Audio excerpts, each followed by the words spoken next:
Stop everything you're doing for a second, because what happened at Indian Wells in 2026 is one of those stories that makes you remember exactly why you fell in love with tennis in the first place.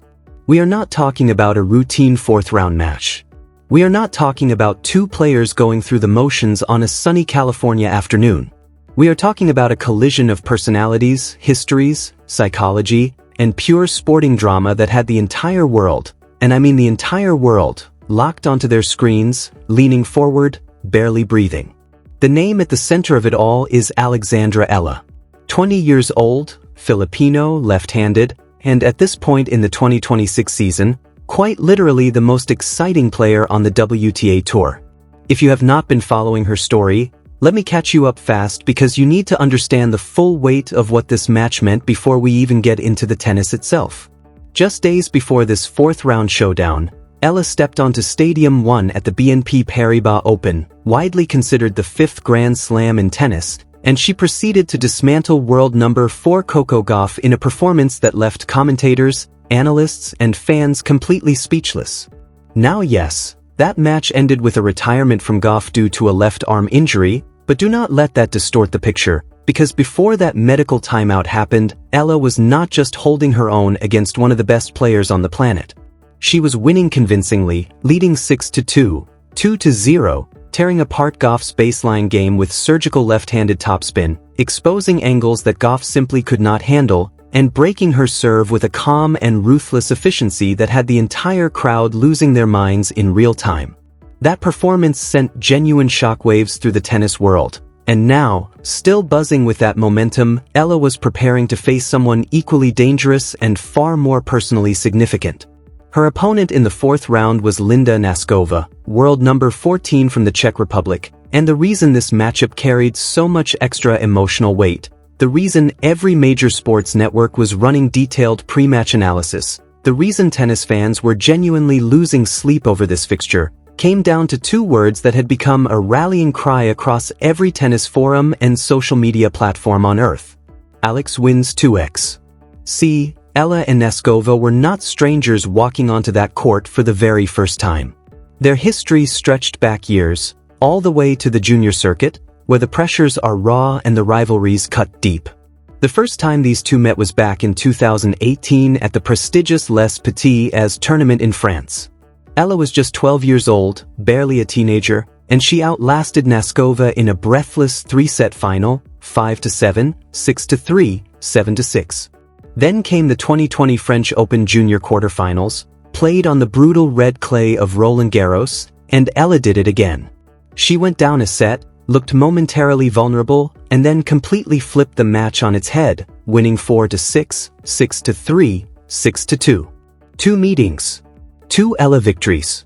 That record, those 2 results from their shared youth, had been permanently baked into the psychology of this rivalry ever since. For Eala walking into this match, those wins were more than statistics. They were proof. Internal confirmation that something in her game naturally troubled Noskova, that her left-handed angles and defensive athleticism created specific problems the Czech player had never fully solved. For Noskova, those losses represented unfinished business. She was 21 now, operating at a career-high ranking, playing the best tennis of her life, and she was absolutely desperate to settle the score on a professional stage in front of the entire world. That tension, that unspoken history between these two young women, was precisely what made the atmosphere inside Stadium 1 feel almost volcanic before the very first ball was struck. Now let us talk about Linda Noskova properly, because she genuinely deserves that, because she is absolutely not someone you can dismiss or underestimate for even a single second. The Czech Republic has produced tennis champions with remarkable consistency for decades, and Noskova is being positioned as the next great name in that magnificent lineage. Her game is constructed entirely around aggression and raw power. She stands right on the baseline, sometimes stepping inside it, and she takes the ball incredibly early, robbing opponents of time and forcing errors through sheer pace rather than waiting patiently for mistakes to materialize. Her serve generates tremendous leverage from her height, regularly producing speeds that can completely freeze returners in place before they can even react. But the real weapon is that backhand.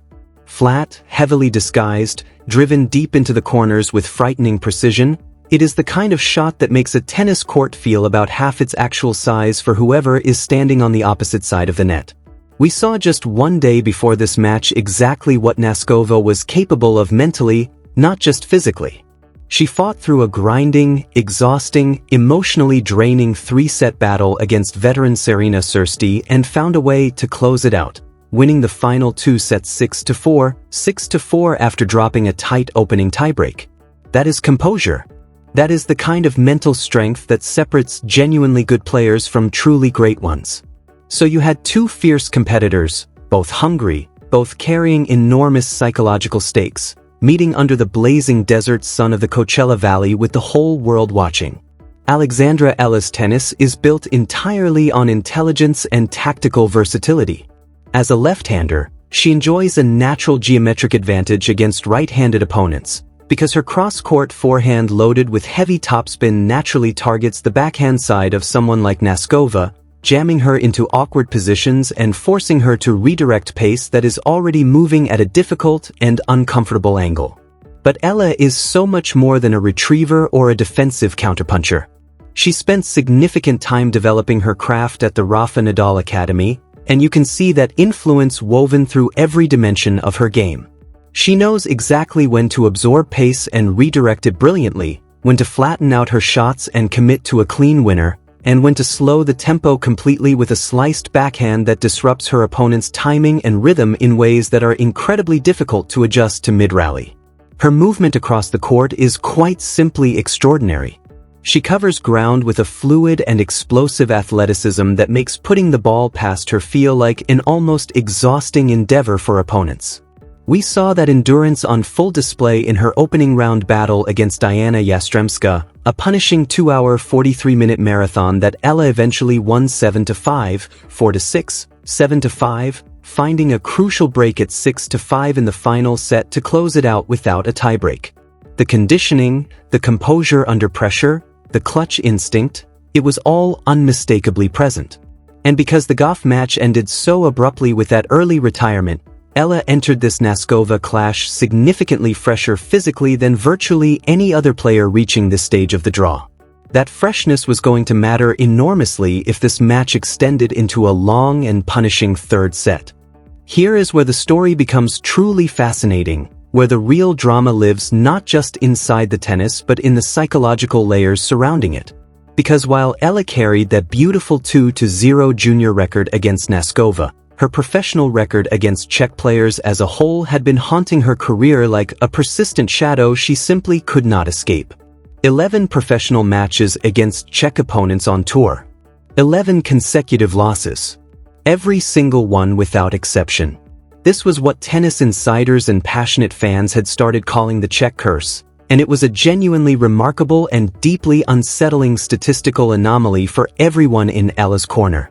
Earlier in 2026, she had competed hard against Teresa Markikova at the Qatar Open and fallen short.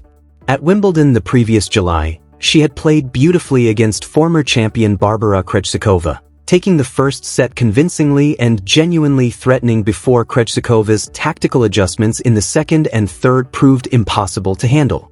At the Canadian Open in 2025, she had done something eerily similar against Marketa Vondrousova, winning the opening set and playing some of her best tennis, before watching the Czech player shift gears and pull the match completely away from her. The pattern was unmistakable and deeply consistent. Against Czech opponents, Eala competed brilliantly, grabbed first sets, and then watched momentum evaporate as her opponent adapted and found the spaces in her game.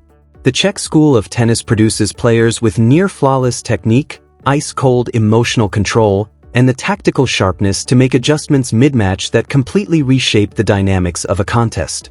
To finally break through, Eala could not simply play one outstanding set.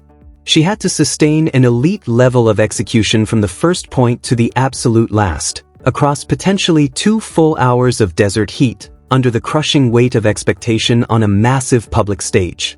That was the mountain directly in front of her.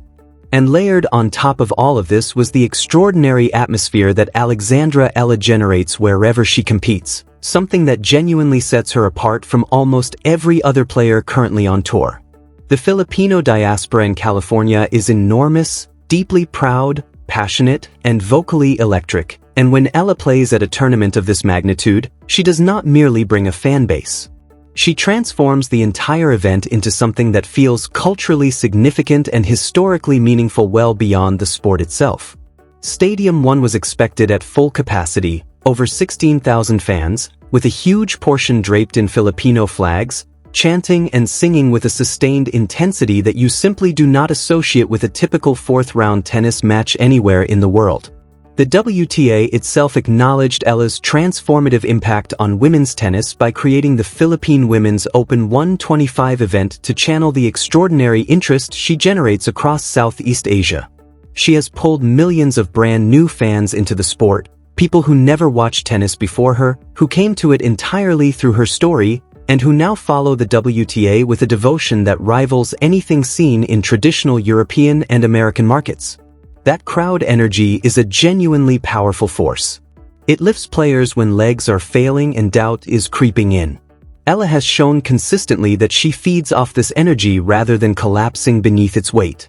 She absorbs the noise and converts it directly into fuel, historically playing her very best tennis when the atmosphere around her is at its most electric and overwhelming.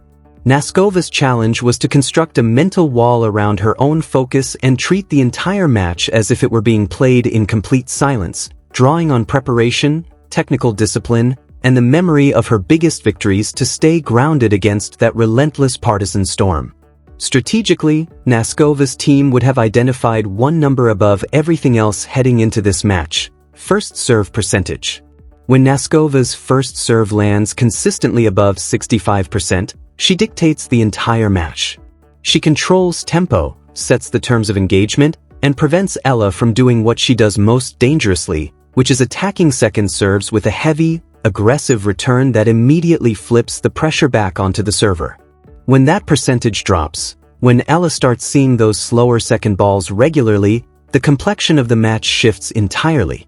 She drags Noskova into extended baseline wars where defensive athleticism and physical freshness give her a real and potentially decisive edge. That was the core tactical tension running through every single game of this match. Could Noskova impose her power quickly enough and consistently enough to avoid being pulled into the grinding physical battle that Ella was almost perfectly engineered to win over time? The Indian Wells desert conditions added one final layer of complexity to an already deeply intricate puzzle. Daytime heat makes the ball fly faster and bounce higher than virtually any other hardcourt venue on tour. Evening air cools and thickens, demanding constant adjustments in footwork and shot selection throughout the match. The high-kicking bounce plays theoretically into Ella's topspin game, pushing balls above Noskova's preferred contact zone and forcing her to strike from awkward heights rather than clean and flat through the middle the way she loves. As the warm-up finally ended and both players settled at their baselines, the noise inside Stadium 1 reached a level that felt almost physically tangible, pressing in from every direction at once. 16,000 fans, flags everywhere, the Filipino contingent generating a sound that rolled out across the entire Coachella Valley. Two young women, 20 and 21 years old, carrying years of shared history, months of professional hunger, and the full psychological weight of every narrative written about this match stood ready to finally let the tennis answer every single question the words had raised. The talking was finished. Everything that needed saying had been said by every analyst, pundit, and passionate Midnight Forum poster in the days leading up to this moment. Now it was entirely about the white lines, the yellow ball, and whatever these two remarkable competitors had stored deepest inside themselves when the stakes could not possibly be higher. This was the match. And what happened next was going to echo through women's tennis for a very long time.